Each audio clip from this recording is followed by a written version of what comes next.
Hi everyone, welcome to this week's little chat. I know it's been a couple of weeks, but we've been really busy. We had our group meeting probably about 2 weeks ago, just before we got really busy. We didn't really put it out there a lot because we wanted it to stay to a nice small group, with it being our first ever group meeting, and it went really well, so thank you all that turned up. There was about 10 of us on there, so we will do another one in February. And I'll put the date and the comments under here, and also on our website. And I'll be doing 2 different times because I know lots of people have different time zones. So everyone has different times. I know they do. Shut up. So I'll do 2 different times because some people who wanted to go on it was either too late or too early. So it went so well. We will do another one.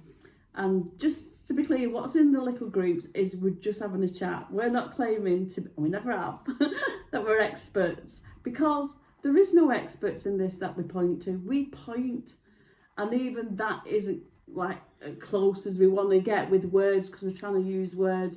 And it's mainly a group of us sharing. We share what we've seen. People, if they've got something they want to ask us about, don't know if we're going to answer them, we'll see in the moment. But we try and point them clearly, but we don't give advice. So if you think we give advice, we don't give advice. I wouldn't take my own advice. No, no, I won't take us either. So it's just a nice group with people, because some people, like, we've got each other to talk about, like, to this. Some people don't have anyone to talk to, so yeah, just to share. And they've asked us for a while now, can we have a group? So this is why we want to do a group, to share everyone what no one knows more than anyone. So some people on the group have said some brilliant things that we think, oh, that's really good, and we've seen more through it. And it's not like you see more, I'm trying to use words, it's like, I know you just, it's like a never-ending unfoldment of what we are, and it's hard to point to. We can't point to it in words, and no one can be the expert. And if they say they're the expert of what we point to, well, it's unlimited, so how can they be? Because it's unlimited, never ending unfoldment. Well, there's no wrong, there's no right. No, it's not. So that's the group anyway. So I'm saying this so I forget, and I'll put the date on that. And yeah, we're looking at, because we do quite a lot of one-to-ones, but no one at the minute, and this is no judgment because it's fine, wants it to go on out there, sort of thing, out in the public domain. So we will be looking at to do something that will entice someone to go in the public domain, but I don't know what. What are you talking about? I talk about one-to-ones. She's not even listening. Like, not even listening. Anyway, so... yeah, so get on with the video now. So what I wanted to point to this week is yeah, it's like when we do have one-to-ones, we make it clear we don't give advice. Why keep going on about that all the time? No, because people ask what happens in the one-to-ones, so I'm just letting them know. We never have a script. We never know who. That's why we don't ask people what they're coming to have a one-to-one about, who they are, the background. We don't want to know anything because we don't want to make assumptions about them, about what they're seeing as well. It's all in the moment, so we can point them to whatever it is. We don't know till they're in front of us what it's going to be pointed to, and we record that for them to watch again and see what's what. So in this particular one, this week, one-to-one, someone was saying they want to be as happy as us all the time because we're dead happy all the time, which we kind of are, but it doesn't mean that problems or so-called problems come up. Just things come up, but we see that there's a choice. There's the obvious one where people just react, and then there's another one that you believe and you jump to a story because you believe in a certain character. And we've just seen through different things that have come up and look like a problem that someone's turned up as this certain character, and then you turn up as the certain character that you are with them, because we're all different characters to different people. Like, we're different characters to our adult children, to my parents, to my friends, to Mark. Playing a part of a wife, playing a part of a mother, you're playing the part of a friend, you're playing a part of a daughter. They're all characters, aren't they? Yeah. And it's seeing that sometimes, there's a stickiness, like, oh, I'm so good here with the body and the health and all that flows. Or if something turns up, I can easily just think, oh yeah, that invitation, that old one, forget you. But then your son or daughter turn up with something, and it's like, oh my God, it's like you've been blindsided, and it smacks you in the face. But even then, I don't go to the character that panics or just says, I know what to do and I'll tell you what to do. I kind of sit back and I pause. And in that pause, there's like, you will be saying or not saying something that will help them, something that helps them see. And sometimes, most of the time, it's just listening, saying nothing. Yeah. Which I never could do, by the way, because I'm a chatterbox, as if you didn't know. But I've seen that there's so much information in that quiet, in that peace, and that's what we all are. It really, I'm pointing to this peace, this open space, awareness, whatever you want to call it. It doesn't matter what you label it. It's what we all are. We don't need to search for it. We've always been it, but it's so ordinary. We overlook it, and sometimes someone just wants to talk, and you kind of, even though I'm saying energy, it's another pointer. You just quiet and allow them that freedom to just speak, and then if anything needs to be said, you say it from that space. Do you see that too? It's just not having to. You don't believe your thoughts all the time, because they're never true. I mean. No. How many times do you worry about stuff that never turns up? Yeah. But it does, and it's nothing. But because there's no time. It's just there's no past and future, just now. So when you think about something that was so called in the past, you feel it right now. Yeah.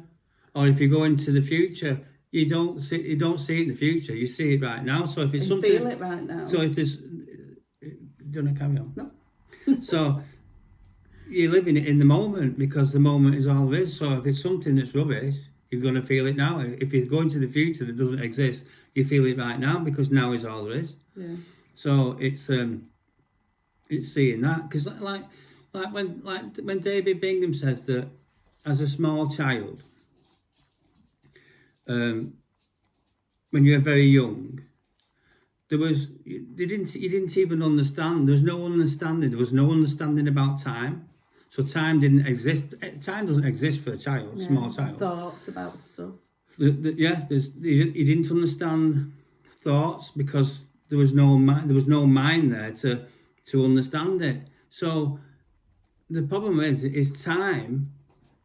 That you're always having to jump from one thing to another. You're thinking about things in the past and you feel it now, or you're thinking about things in the future, but you always feel them now. And when you're young, that's why young babies, they're carefree, because there's just this ever-present moment, one long moment. And then we get told by your mum, your dad, or everything, oh, what about this? Oh, what happens when that ends? And then you start to put, because the separation comes from thoughts and words, because you start to label. When you start labeling things, like a small child will just see everything. Like when we had Max, that baby that we were looking after, there was no separation with his hand and a flower, or my hand, because there was no. It hadn't been told anything about words. And that it was separate. So if without the word, it's just one thing. Everything's one thing. But once you start to label things, then you start seeing the separation. Even though there is no separation. So when you're a small child, there's no thoughts, there's no words, there's no time. So that's why they just cry in the moment. Laugh in the moment. They don't get told. There's a feeling comes up. They've only been told that's good or that's bad, or that's pain, or that's they don't know none of that. It's just feelings. But we put what we do is meaning to all that, and we give everything the meaning. That's why when I first did that book and I gave it to a fellow at work, and then I gave it to another fella. One said it was completely oh, it was too deep, and the other one said it's too simplistic. The same words, but exactly the same words, and yet two different variations on that. Two different Because perspectives. people give it all labels, and people give it we give it the meaning. So, and a lot of the time you've been given the meaning by someone else. The program's running. Like David Bingham says, you've just been told all this stuff, and you start to believe it. But so you see it for yourself. Exactly. Yeah. That's why we can't make anyone see it. We can only point them to the self, to within the selves. We say within as though there's without. There is none of that, and I've seen that for myself. There isn't an in and an out, but we kind of point them to this. Call it space. Call it. You can't, whatever you want, it doesn't matter. It's just always been there. When you put a label on something, when you say space, someone thinks of it as space as something could mean room. It can mean so it gets lost in translation, doesn't it? It gets lost in the words. Be said in the words. So. Everything is before the words. It's like when you were a small child, there was no words, and you were in bliss. Because you hadn't labelled it all up. There was no, everything was just one. But then you start to say, oh, that's a tree, that's grass, that's a sky, that's your hand. And all of a sudden it's like, woof. Oh, there's a separation here. But before that, it's all just this one thing. And it's never changed because it's just labels. If you start to see things without labelling it and putting a name to it, it is all one again. And that's what so it's like, what was it someone said? Even though there's no time, it's before the word. And I think, is it Rumi says, well, was it not in the Bible? Well, someone says something, anyway, so it's like, no, it doesn't matter, but it's like, it can't be put into words. Because words don't do it justice. Because it's not you can't, when you're a small child, there was no words for it. So it's before the word. This is what we point to, and it's you, it's us. And we say you, us, that says separation with that word, but there is no separation. It's all just this one thing. One thing, and but we've all split it up and made it look differently. To someone a while ago, when you come, like if you're born into this body, and then at that precise time, the people say, oh, this is a baby girl, this is your hands, and at the same time there was a plant right next to you, and so this is your hand, that's your plant. And if you were always told that plant was part of you, like your body's part of you, and it's separate from everyone else's, when you get older, or the plant gets older and it starts withering, you say, oh, my leaves are, and that's affecting me. That's the same as this body. You say, well, this body, I feel it's a real experience. I'm feeling it getting weak. I'm feeling the pain. But if that plant was there from birth and told it was you'd feel that as well. So, and I know it sounds silly, but this is silly. That dog scared itself then. We've got our doctor's dog here. It jumped at me. And she just thinks, what are these two on? Yeah, but see, dogs don't, you don't know what I think. Dogs don't think, do they? But they think in the moment. There's no past to present for a dog. No. A dog. She doesn't. Was like a second ago was scared, and now it's not. No, because they don't hold on to things. It's not been told any labels. No. So it just sees everything as one thing. Oh yeah, and has a great life as us as its slave. Yeah. But basically, Nellie's slaves. Yeah. I'm coming back as a dog if you come back. Because she gets a poo picked up for her and everything. Gets fed. Gets walked. Yeah. And understand sausages. And they don't. Yeah. Just lick them. But they don't hold. They don't hold on to anything. No. See? And that's what we point to. And babies don't hold on to anything. Is we think we have to hold on to the past. We think we have to learn from the past. And then when something positive happens, we kind of go, oh, that's nice, but we don't hold on to that. And we also, don't big that up. Sometimes what we do is, as a child, at an early age, is something, if you were doing something at a certain time and then something bad happens, we sort of connect that to it as well, don't you? Yeah. Like, so, oh, that's where phobias come from, because I was feeling bad when that happened. Oh, that's got something to do with that. Yeah. So there's all these connections made, but it's not misconnections. But it's all misconnections. And then it's like, I was feeling really good when I went to that place, so it's that place that's doing it. Yeah. But it's not that place. It's just thinking about it. Yeah. So you go back and try and find it again. But so lots of people see things and have glimpses of things, and then try and get him back to that, because they've associated it. Oh, I had to do all this to get that. Yeah. And that we're pointing to never leaves you. It's always been there. And like I say, it's so ordinary, but then people think ordinary equals boring. No, we're trying to say ordinary with the word to say it's like if you suddenly got told, well, your hands are special, you think, you're joking, they've always been there, they're not special. Yeah. But it's kind of like that's what we're pointing you to. And there's nothing to learn, there's nothing to get. And as well, I think it's overlooked because people do expect, once I feel it, I'll feel freedom. I won't get upset about things. People won't annoy me. It's not true. I can still get annoyed, but I don't live in it anymore. I don't make that. I see there's a bit of annoyance there, and I know I've accepted an invitation thought. That's it. It's like a baby. A baby feels pain and cries straight away. Yeah, doesn't worry when the next pain doesn't worry when the next one is. So you can express everything, but then you don't hold on to it. And what people do is they hold on to it all the time, and they keep living it because it's coming from the past or the future again, and you're living it right now because now is all there is. Yeah. So it's like, once you see, like, really, when you were a small child, there's nothing. Time doesn't make sense. It's not. They don't know anything about time, do they? No. They don't know anything about thoughts. They don't have a mind. Because the mind's like, it's all made up. All this thing about subconscious and conscious, it's all rubbish. It's just a thought that you keep having over and over again. Yeah. So it's really, whatever the people think the problem is, it is really, really, really just you thinking about it. And I've seen this so many times, like in big ways, like sat in a dentist chair, being scared out of my mind, saying, yeah, this isn't me thinking, this is real, this is real life.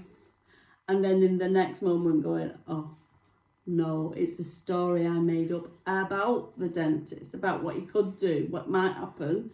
And as soon as I saw that, clearly, there was no fear. The fear, I didn't have to work on getting rid of the fear. The fear had just popped off. And then I was laughing. And then the dentist was very worried, thinking, she's off her head. Yeah. Well, I think, because I think the Course in Miracles tries to say something like, that chair is not a chair. Although it's naming it as a chair sort of thing. And it's trying to get you to see that it's just a label. Yeah.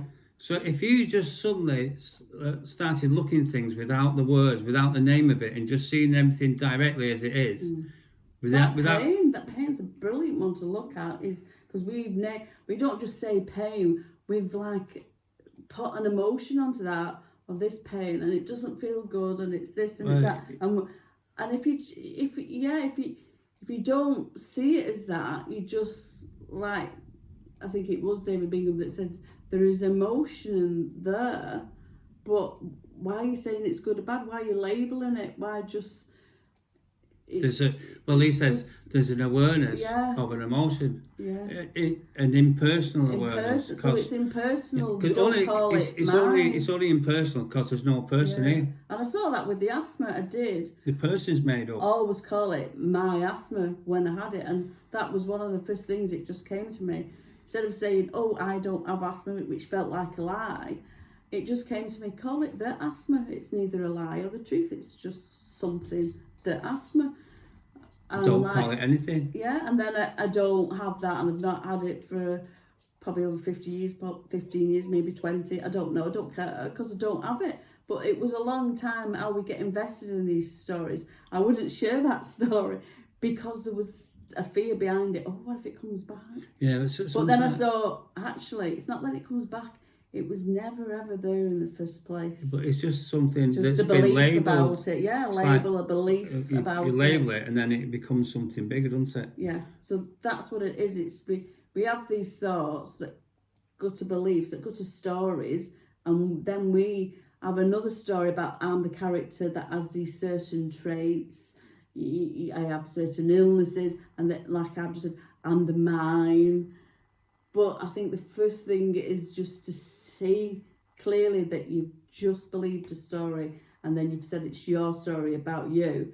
And like with the thoughts, some people say, all right, well, I'll push these thoughts out, but then you're saying they're real again. Yeah. If you know that something isn't real, you just don't bother with it. They're just insignificant. Yeah, you don't have to bother with it, do you? No. It's all right saying, oh, just let them come and let them go, or just push them away. But you still believe pushing in away. that they're there. Yeah, it doesn't make.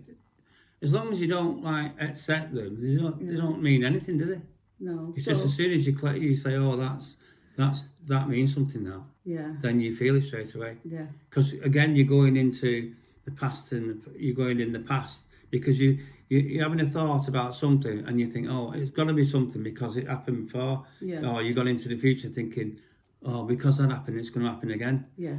And it's like, so you're living in the past. You're never living in the now. In the now. Well, you're living in the now because now is all there is. But you don't think you are. You don't think you are. You're always trying to find something else or going back to something else. And that's like.